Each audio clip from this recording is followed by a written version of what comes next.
Dear learners, আসসালামু আলাইকুম। কেমন আছেন সবাই? আমি গত 2 দিন আগে একটা ভিডিও দিয়েছিলাম, সেটা হচ্ছে মাত্র 3টা নিয়মে কিভাবে একটি সম্পূর্ণ প্যাসেজ নারেশন সম্পন্ন করবেন।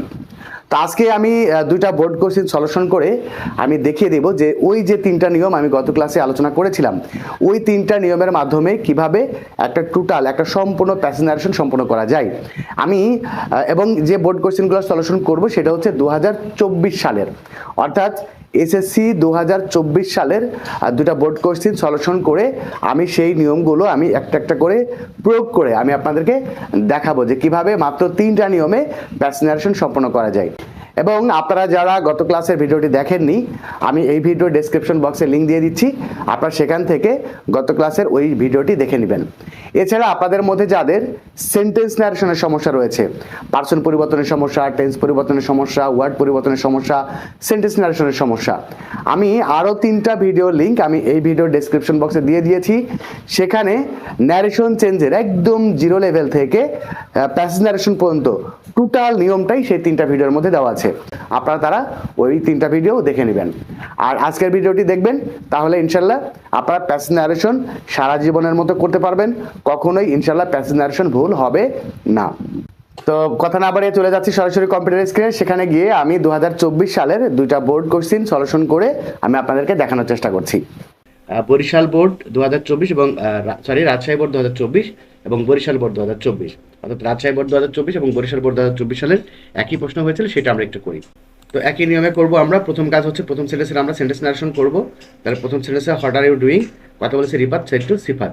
ওকে, তাহলে আমরা বলবো রিফাত রিফাত আস্কড সিফাত, রিফাত আস্কড সিফাত, তারপরে কি হোয়াট, তারপরে হচ্ছে ইউ সেকেন্ড পারসন সিফাতের সাথে পরিবর্তন হি।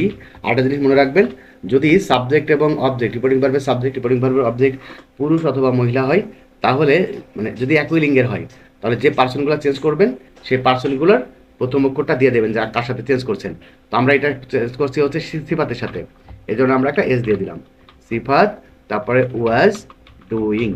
ওকে, তাহলে আমাদের একটা সেন্টেন্স হয়ে গেল। এবার কাজ হচ্ছে I am reading an interesting drama written by Shakespeare. কথাটা কে বললো? কথাটা বলেছে হচ্ছে এই যে পরে আসলে বুঝতে পারবেন, কথা বলেছে সেট সিফাত, এই কথাটাকে সিফাত বলেছে। তাহলে বক্তা পরিবর্তন হয়ে গেল। বক্তা পরিবর্তন হলে খেয়াল করবেন আগের বক্তার কোনো প্রশ্ন আছে কিনা।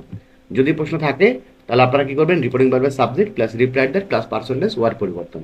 ওকে, তাহলে আমরা লিখবো যে সিফাত সিফাত রিপ্লাইড দ্যাট, তারপরে কি Sifat replied that I first person, আবারও সিফাতের সাথে পরিবর্তন হলো, তাহলে হি, আমরা একটা এস দিয়ে দিব, he was reading and interesting drama written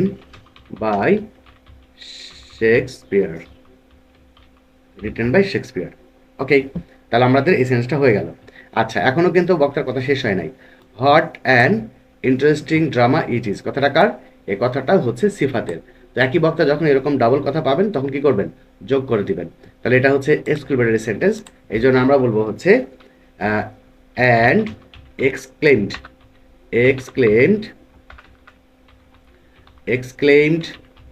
with wonder that, তারপরে কি it was a very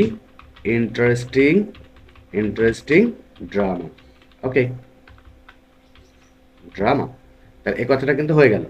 okay, I have collected it from our school library, এই কথাটাও কিন্তু সিফাতের। তাহলে আবার আমরা যোগ করবো, একই বক্তা যতগুলো কথা এক জায়গায় পাবেন সবগুলো একসাথে যোগ করে দিবেন। তাহলে আমরা এখন বলবো যে অ্যান্ড অ্যাডেড দ্যাট, এটা assertive sentence, added that he, এটাও সিফাতের, he had collected it from their school library. Okay, কথা শেষ হয়ে গেলে ফুল স্টপ দিয়ে দিলাম। এবার হচ্ছে please lend me the book said Rifat কি বললো, দয়া করে বইটা আমাকে ধার দাও। ওকে, তাহলে এখন আগের বক্তা কোনো প্রশ্ন করেছে কিনা দেখেন। আগের বক্তব্যে তিনটা কথা বলেছে, একটা হচ্ছে I am reading an interesting book by written by Shakespeare, আর হচ্ছে what an interesting drama it is, আর একটা হচ্ছে I have collected it from our school library. তিনটা কথা বলেছে, একটাও প্রশ্ন করেনি। সেক্ষেত্রে আমরা এখন কি করবো, এই সেন্টেন্সের আবারও সেন্টেন্স নারেশন করবো। তো এটা ইম্পারেটিভ সেন্টেন্স, অনুরোধ বোঝাচ্ছে। তাহলে আমরা এখন লিখবো হচ্ছে Rifat Rifat requested to lend him, এই হিমটা হচ্ছে রিফাতে, সেজন্য আমরা লিখবো আর রিফাত হিম দি বুক। ব্যাস, এইভাবে একটাই নিয়ম। যারা গত ক্লাসে ভিডিওটি দেখেননি তারা অবশ্যই ওই ভিডিও দেখে নেবেন। মাত্র 3টা নিয়মে যে কোনো প্যাসেজ নারেশন আপনি খুব সুন্দর করে করতে পারবেন। যেভাবে আমি করে দেখালাম, আপনি নিয়মটা একটু ভালো করে শুনেন, আর যেভাবে এখন দেখালাম এইভাবে আপনি অন্যান্য বোর্ডগুলো প্র্যাকটিস করেন, দেখবেন খুব সুন্দর করে আপনি প্যাসেজ নারেশন করতে পারবেন। ডিয়ার লার্নার্স, আজকে আপনাদের জন্য ছিল এই আয়োজন। ভিডিওটি কেমন লাগলো সেটা অবশ্যই কমেন্টস করে জানাবেন। যদিও ভিডিওটি ভালো লাগে তাহলে অবশ্যই লাইক কমেন্ট করবেন এবং অন্যান্য বন্ধুদেরকে ভিডিও দেখার সুযোগ করে দিবেন। আজকে বিদায় নিচ্ছি, দেখা হবে পরবর্তী ক্লাসে। সেই পর্যন্ত সবাই ভালো থাকবেন, সুস্থ থাকবেন। আল্লাহ হাফেজ।